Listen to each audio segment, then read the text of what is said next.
kuasa di dalam namamu. Yesus, oh Yesus, ada kuasa di dalam darahmu. Kau benteng hidupku, menara kekuatanku, bersamamu aku takkan goyah. Yesus, oh Yesus, Engkau perlindungan hidupku.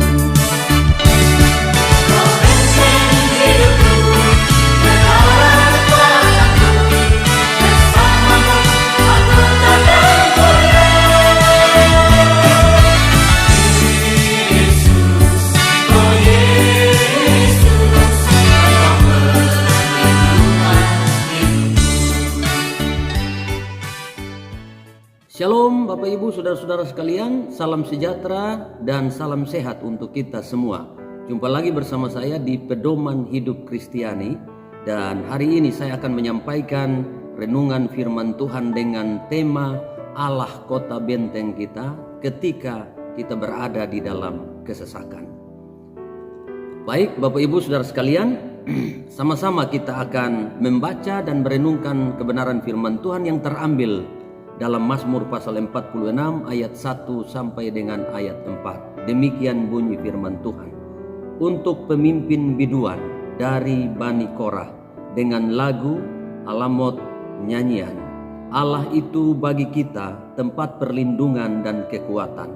Sebagai penolong dalam kesesakan sangat terbukti. Sebab itu kita tidak akan takut sekalipun bumi berubah. Sekalipun gunung-gunung goncang di dalam laut, sekalipun ribut dan berbuih airnya, sekalipun gunung-gunung goyang oleh gelorahnya. Bapak Ibu Saudara-saudara sekalian, bagian Mazmur ini adalah nyanyian dari Bani Korah yang kemudian diberi judul Allah Kota Benteng Kita. Dan dari nats bacaan ini kita akan merenungkan beberapa hal penting.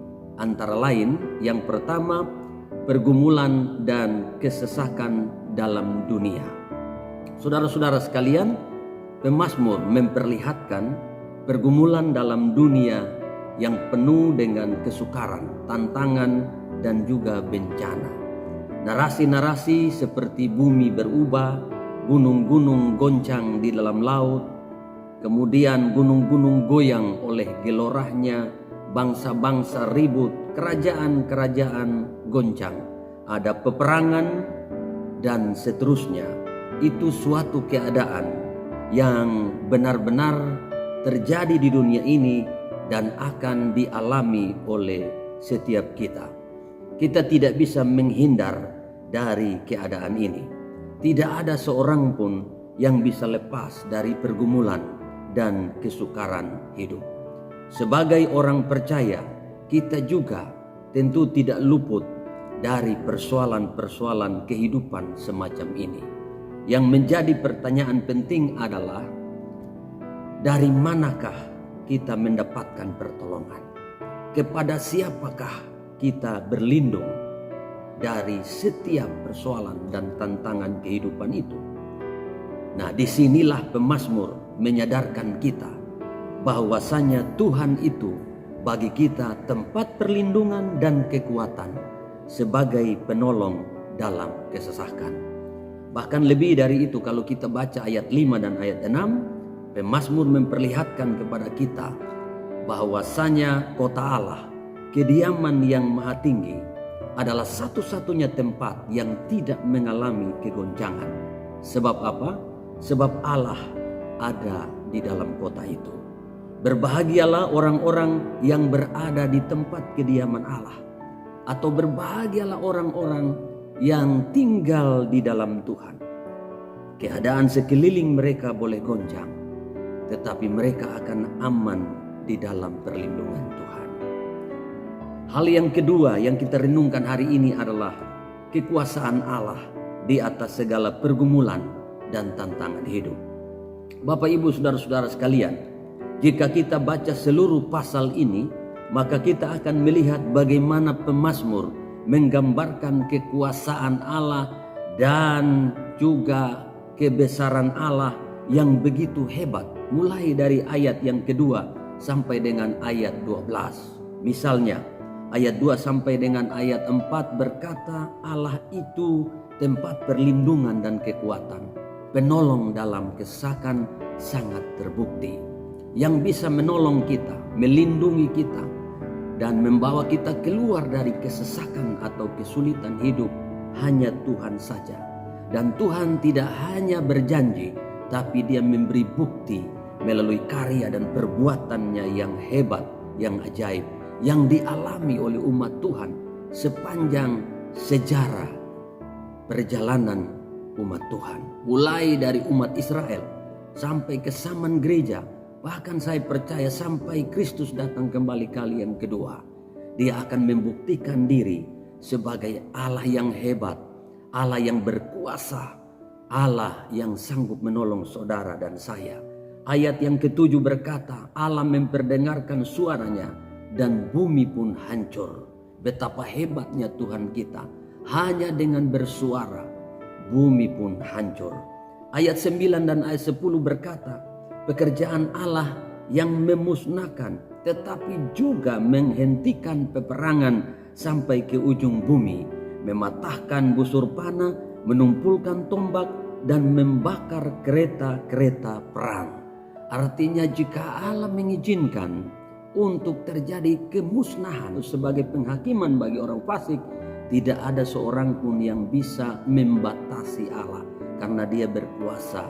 Sebaliknya juga Dia mampu menghentikan peperangan dari ujung bumi yang satu ke ujung bumi yang lain, mematahkan busur panah, menumpulkan tombak, membakar kereta-kereta perang. Dan kalau Allah menghentikan peperangan supaya tidak terjadi pemusnahan, juga tidak ada seorang pun yang bisa membatasi Tuhan.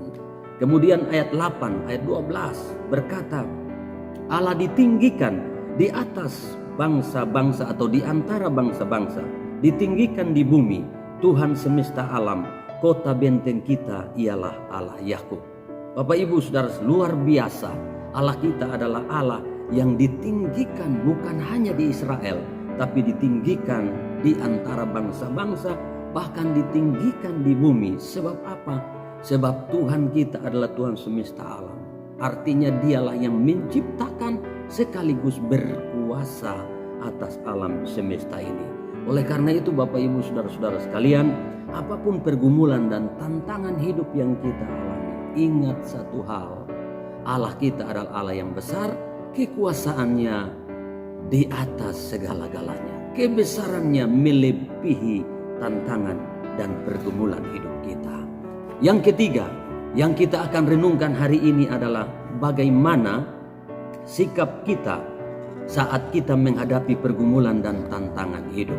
Yang pertama di ayat yang ketiga, pemazmur berkata, sebab itu kita tidak akan takut sekalipun gunung-gunung goncang di dalam laut, sekalipun ribut dan berbuih airnya, sekalipun gunung-gunung goyang oleh geloranya.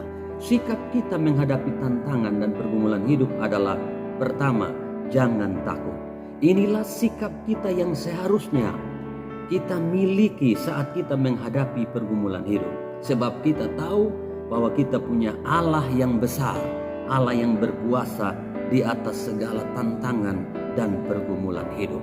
Sekalipun kesulitan datang silih berganti menimpa hidup kita, ada bencana alam, ada sakit penyakit, ada kemiskinan dan persoalan lain yang mendera hidup kita, tapi tidak ada alasan bagi kita anak-anak Tuhan untuk takut dan putus asa dalam menghadapi persoalan-persoalan itu.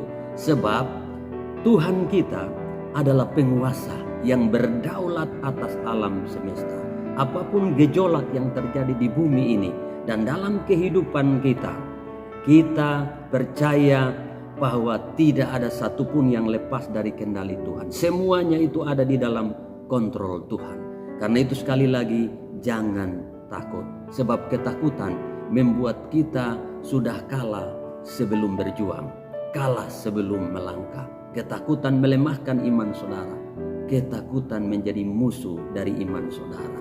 Gantikan ketakutan saudara dengan iman yang sungguh-sungguh. Iman itulah yang membawa saudara untuk bisa menerima jalan keluar, kemenangan yang datang dari Tuhan. Kemudian sikap yang kedua adalah pandanglah pekerjaan Tuhan. Di dalam ayat yang ke-9, perhatikan frasa yang berkata, pergilah, pandanglah pekerjaan Tuhan. Hal ini mengacu pada tindakan mengingat apa yang telah Tuhan kerjakan di dalam hidup kita dan atas bumi ini. Perhatikan betapa Allah itu berkuasa untuk mengatur segala sesuatu demi kebaikan kita. Karena itu, pandanglah kepada Tuhan dan kepada setiap perbuatannya yang besar, dan percayalah bahwa Tuhan pasti menolong kita untuk melewati setiap kesulitan dan tantangan hidup.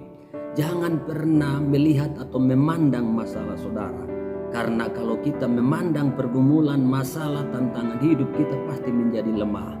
Tetapi pandanglah Tuhan dan karya-karyanya yang besar. Sebab kalau Dia sudah pernah menolong kita, maka Dia akan terus menolong kita. Sebab Allah tidak pernah berubah dan karyanya juga tidak pernah berubah. Tetap dahsyat dan tetap luar biasa bagi setiap kita. Sikap yang ketiga yang harus kita tunjukkan saat kita menghadapi pergumulan dan tantangan hidup adalah diamlah dan ketahuilah bahwa akulah Allah. Ayat 11 dari bacaan kita berkata, diamlah dan ketahuilah bahwa akulah Allah. Aku ditinggikan di antara bangsa-bangsa, ditinggikan di bumi. Hal ini menegaskan kepada kita bahwa apapun yang terjadi dalam hidup kita, kita harus belajar pertama berdiam diri di hadapan Tuhan dan tidak mengandalkan kekuatan sendiri, melainkan harus mengandalkan kekuatan Tuhan. Lalu yang kedua adalah diamlah dan ketahuilah bahwa akulah Tuhan, sekaligus mendorong kita untuk memahami eksistensi dan kebesaran Allah atas alam semesta, termasuk atas semua tantangan, pergumulan, dan kesukaran yang kita hadapi di dalam hidup kita. Jika Allah bisa menciptakan alam semesta dari yang tidak ada menjadi ada, menopangnya dan memeliharanya hingga saat ini, tidakkah Ia akan menolong saudara dan saya keluar dari pergumulan hidup? Karena itu Bapak Ibu Saudara sekalian, mari belajar untuk diam dan andalkan Tuhan, dan selalu memandang Tuhan sebagai Tuhan yang berkuasa, Allah yang selalu menyertai kita, kota benteng kita. Bersama Dia kita tidak akan goyah. Dialah penolong kita dalam segala kesukaran. Dia tidak pernah gagal. Demikianlah firman Tuhan untuk kita semua. Tuhan Yesus memberkati.